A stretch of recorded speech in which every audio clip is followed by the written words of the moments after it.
मदद भी कैंसर से पीड़ित।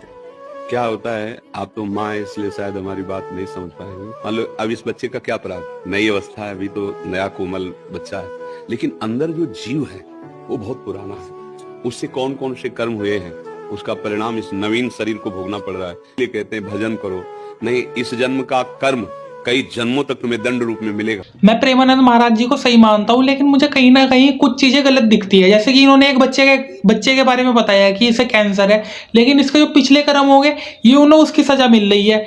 लेकिन आप अगर एक चीज देखें, भाग्य में हर चीज है।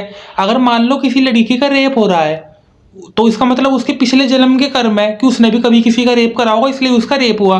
तो फिर जो रेप करने वाला इंसान है, जो रेप उसका कर रहा है, तो फिर उसका अगले जन्म में रेप होएगा। तो फिर तो भगवान ने ये एक लूप बना रखा है जो कभी खत्म ही नहीं होगा।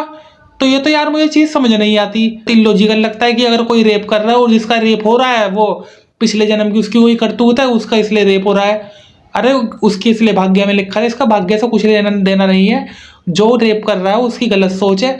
अगर किसी को कैंसर हुआ है तो उसकी वो बीमारी है, कुछ इसका मेरे हिसाब से तो मानना नहीं है। क्योंकि जिस जन्म के बारे में तुमने कभी देखा नहीं है उसके बारे में बोल रहे हो कि ये पिछले जन्म की कोई चीज है। ये अपनी कमेंट में राय देना मत भूलना।